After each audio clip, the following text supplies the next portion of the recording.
अहिल्यानगर जिल्ह्यामध्ये बिबट्यांची दहशत दिवसागणिक वाढत चालली असून माजी मंत्री प्राजक्त तनपुरे यांनी याबाबत थेट पंतप्रधान नरेंद्र मोदींनाच पत्र लिहिलं आहे. अहिल्यानगर जिल्ह्यात बिबट्यांचा वावर प्रचंड वाढल्यानं ग्रामीण भागात भीतीचं वातावरण निर्माण झालंय. शेतकऱ्यांचे दैनंदिन जीवन अक्षरशः विस्कळीत झाले असून लहान मुलांना शाळेत पाठवणेही धोक्याचं बनलंय.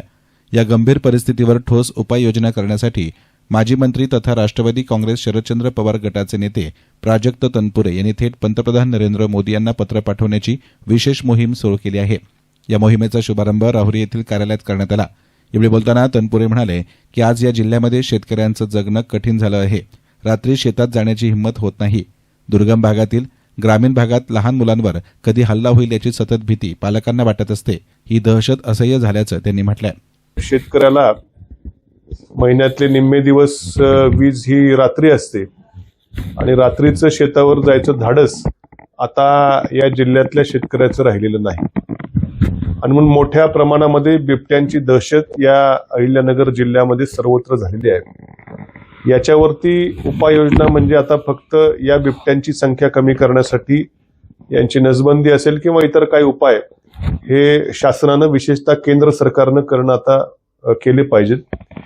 कारण याच्यावरती हा केंद्र सरकारचा वन्यजीव संरक्षण कायदा याच्यामधल्या ज्या काही तरतुदी आहेत त्यानुसार या बिबट्याला काही धक्का देखील आपण केसाला देखील धक्का लावू शकत नाही आणि म्हणून आता केंद्र सरकारने त्यांच्या कायद्यामध्ये बदल करण्याची वेळ आलेली आहे.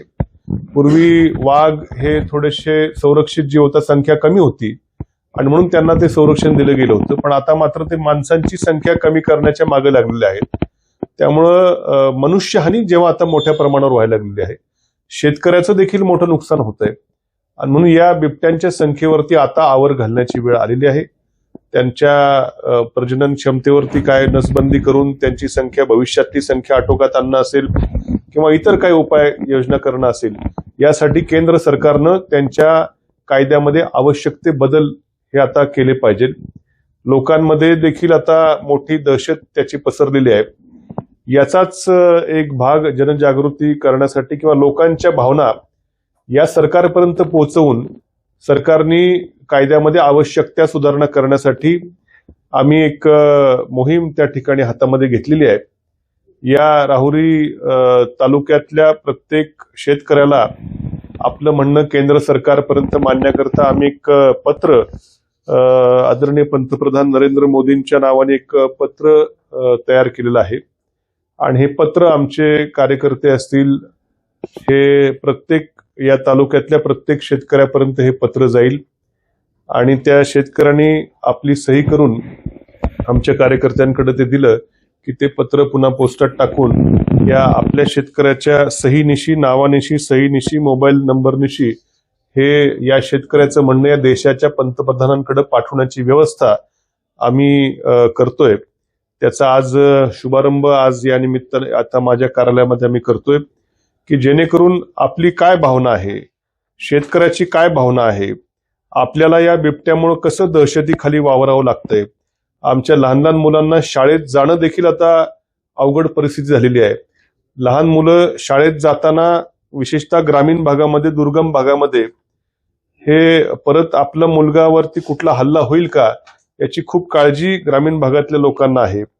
आम्हाला रात्री शेतावरही जाता येत नाही आणि म्हणून मोठं जीव मुठीत धरून या भागातला शेतकरी जो आज जगतोय त्याची भावना ही ज्यांचा हा कायदा आहे, ज्या सरकारचा हा कायदा आहे, जे याच्यावरती नियंत्रण आणू शकतात, ज्यांच्या हातामध्ये हे कायदा बदलण्याचे अधिकार आहेत, अशा लोकांपर्यंत ही भावना शेतकऱ्यांची पोहोचवण्याच्या दृष्टीनं हे पत्र आम्ही हजारोंच्या संख्येनं तयार केलेले आहेत.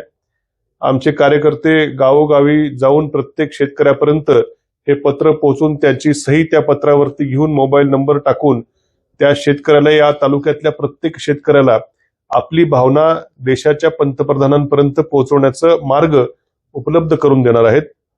त्याची सुरुवात आम्ही आज या ठिकाणी करतो आहोत आणि मला खात्री आहे की या जनजागृती ही एक सुरुवात आहे.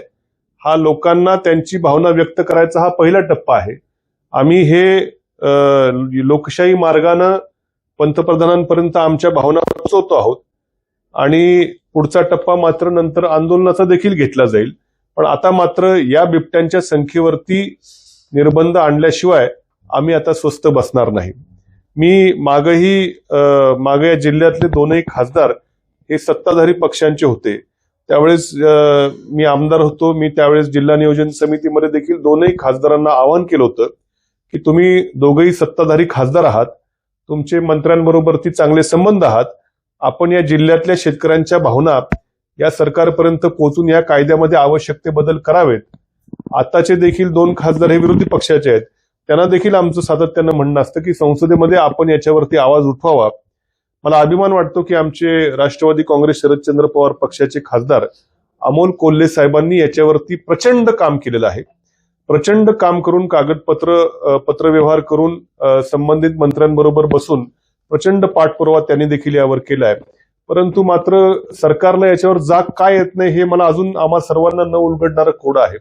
इतके लहान मुलं मरतायत, इतकी दहशत होतीये, तरी देखील सरकार जर आपले कायदे बदलणार नसेल तर माझा पुन्हा हा प्रश्न आहे की सरकार हे बिबट्यांसाठी काम करतंय का माणसांसाठी काम करतंय.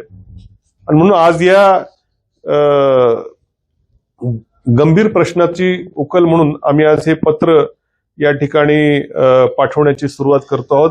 हळूहळू या तालुक्यातल्या प्रत्येक गावातल्या प्रत्येक शेतकऱ्यापर्यंत हे पत्र जाईल आणि त्याची जी भावना असेल ती तो सही करून पंतप्रधानांपर्यंत पोहोचवण्याची आम्ही व्यवस्था करू. हा या उपक्रमातला पहिला भाग आहे. पण यावरही जर काही सरकारला जाग आली नाही तर मात्र मोठ्या प्रमाणावरती आंदोलन राहुरी तालुक्यात, नगर जिल्ह्यात सर्वत्र होऊन अगदी गाव बंद, रास्ता रोको वगैरे होतील की जेणेकरून या गंभीर प्रश्नावरती सरकारनं काहीतरी आता दखल घेणं. आता आज जर याच्यावर दखल घेतली नाही तर आपण कल्पना करा की हे बिबटे जे आता शेतामध्ये त्यावेळेस त्यांची पिल्लं होतात, ती सगळी पिल्लं जगत नाहीत. पण इथं मात्र इतकं सुरक्षित वातावरण त्यांना आहे की सगळी एका वेळेस जे काही 3-4 पिल्लं होतात ते सगळे मोठे होतात आणि मोठ्या प्रमाणावरती तर संख्या वाढायला लागली. अजून 5 वर्षांनी यांची जर दुप्पट संख्या झाली, दुप्पट तिप्पट, तर आपण कल्पना करा की काय विषय होईल. म्हणजे संध्याकाळी 4-5 नंतर सगळा शुकशुकाट अख्ख्या जिल्ह्यामध्ये होईल, कुणीच कुठं बाहेर जाऊ शकणार नाही. अशी परिस्थिती पुढच्या 4-5 वर्षात होऊ शकते. आजही काही काही ठिकाणी झालेली आहे. आणि म्हणून या गंभीर प्रश्नावरती आवाज उठवण्याकरता ही मोहीम आम्ही चालू करत आहोत. त्यामुळे आता अहिल्यानगर जिल्ह्यातील बिबट्यांचा प्रश्न थेट दिल्लीमध्ये गेल्यानं यावर काय उपाययोजना होते हे पाहणंही महत्त्वाचं असेल. एसएन मीडियासाठी प्रतिनिधी गोविंद फुनगे, राहुरी.